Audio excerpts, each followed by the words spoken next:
The best of. I got set up.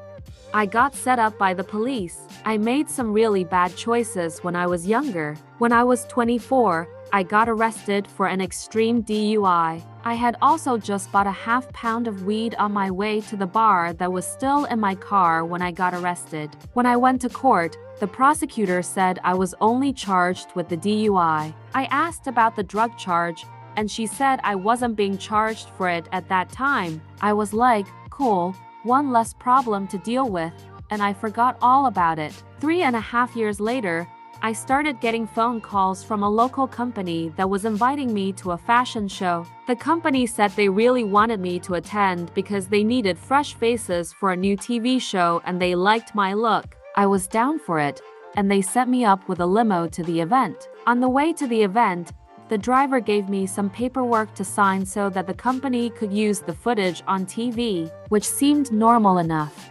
As soon as I walked in the door, it felt like I entered into the Twilight Zone. There were several big-ass cameras in my face. The hostess led me into the showroom while making small talk. At this point, I knew something wasn't right. I've done my fair share of amateur filmmaking, and the setup was designed around me being the main character, not just an observer. So, I played along and was taken to an area to try on outfits, which I was not down for because the designers' outfits were all jail style. Besides the fact that I know an actor when I see one and the person acting as the designer was doing a bad job remembering his lines, my mind started racing, and I was positive that I didn't have any warrants. I had paid all my fine and completed all the DUI stuff years before. That's when it hit me, the old drug charge. Then I realized that I was being set up by the police to be arrested on national TV. I quickly scanned the room and knew that they knew that I knew. My resting bee face started making everyone uncomfortable. The actors went out, and a bunch of undercover police took their places. The only option I had was to keep playing along, so that's what I did. I put on the stupid jail outfit and did the catwalk on the stage, and then got arrested with a bunch of cameras in my face and a room full of actors and police laughing at me. It only gets worse from here. I'm cuffed and taken to a room full of uniformed police officers, and the production company said they needed me to sign another release form. I refused, and they offered me cash. I refused again. It was payday.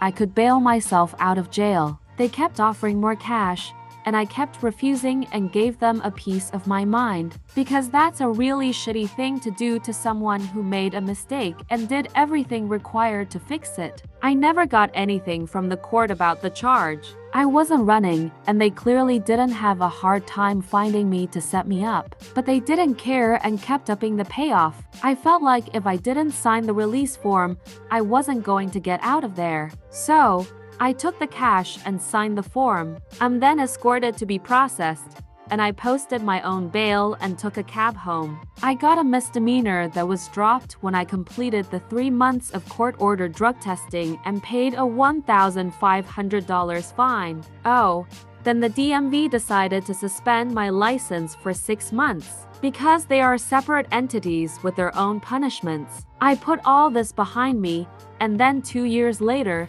it gets worse. I'm at my office job, doing normal Tuesday things, when I got an instant message from a coworker who asked me if I was in a commercial. I had no idea what she was talking about until she said the name of the police department, and I about died in my cubicle. I didn't respond to her and hid for the rest of my shift. About 10 minutes before my shift is over, my boss comes to have a chat. I was suspended until they could complete a new background check, and I was required to go take a drug test. I was embarrassed and just nodded and left. I went home and found the commercial and watched the show. It was awful. Come to find out, they put my real name on TV and that I had felony drug charge, which I didn't. Anyways, 2 days later, my background check came back with nothing, not even the DUI, and I bought fake pee and passed my drug test. Moral of the story, this is what happens when you don't stop and think first. I got set up. I was dating this girl for about 6 months, and we got along perfectly. Maybe too perfectly, now that I think about it. We planned a trip to Florida. We flew in on a Tuesday night, got the rental car, and headed to our room to unpack. We spent 2 days at Disney World and planned on spending the next 2 days at the beach. The evening of the third night, we were on our way to dinner when I got pulled over. The cop seemed really angry and barked at me for my license and registration. I gave him my license and the rental car agreement. He went back to his car, and we sat there for 20 minutes. Then another cop car pulled up with K9 and started going around the car. I was confused and asked my girlfriend if she had trees on her. She said she didn't, so we just waited. Then 3 more cop cars showed up, and I was told to get out of the car. I was cuffed and taken to one of the cruisers, and Al was put in the back seat and left there. When the cop finally came back, he said I was being charged with possession with intent to distribute. I had no idea what he was talking about, and he refused to say anything else. Just kept saying, "You know what you were trying to do." The entire police department treated me like shit, and I was scared. I had a clean record. I've never even gotten a speeding ticket before. I couldn't get a hold of my girlfriend and ended up calling my mom to help me, which she thankfully did, by putting her house up as collateral to get me out on bail. I wasn't allowed to leave the state until I went to trial. So, I was then stuck in Florida. Still couldn't get a hold of my girlfriend. Turns out the rental car had a compartment full of pills. The police were trying to get me for the pills, and the rental car company was trying to charge me for the retail price of the car because it was unusable. I had to hire a lawyer and a private investigator to prove that an employee at the rental car company was the one who created the hidden compartment on that car and put the pills in it. All I did was rent the car. Unrelated, but I also found out my girlfriend was not who she said she was. She told me a completely different name and background and everything. She was smart about it, too. She had all the right paperwork for her facade. I saw her driver license and stuff in the past. Nothing was ever off. By the time everything was over, I went back home 50 grand in debt for all the legal fees. I was jobless. I got fired for no call, no show while I was in jail. My girlfriend disappeared, and I never saw her again. I think she had something to do with me getting set up by the rental car employee, but I never found proof. I now run a background check on anyone I date or have a casual relationship with. I got set up when I was 19. I rented a cheap 3-bedroom house with my boyfriend at the time. About 5 months later, we broke up, and since the lease was in my name, he moved out. I put an ad out for the roommates and didn't get a lot of interest, mainly due to the neighborhood not being the best.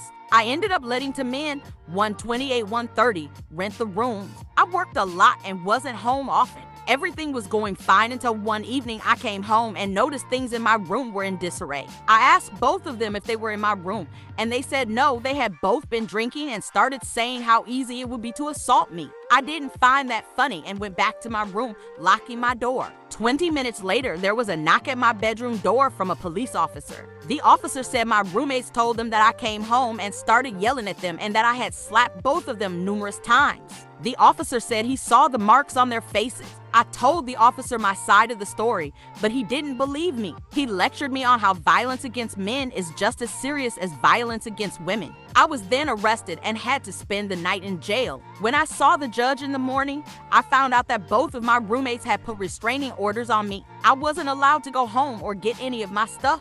I also got a domestic violence charge. I was eligible for a diversion program, so I had to complete 10 weeks of counseling for the charge to be dropped, which I never completed. I didn't have my driver's license or my phone. My family is full of addicts that I hadn't had contact with since I was 16. So when I got released, I walked to the nearest homeless shelter. They said that without some form of identification, they couldn't help me. So I started walking towards home. I lived over 30 miles away and stopped at a park to rest. That's where I met some street kids who smoked a joint with me, and they offered to let me stay with them for the night. Since it was getting dark and walking alone at night wasn't a good idea, I agreed and went to their hotel room. I then spent the next 5 years train hopping with that group. I loved every minute of it.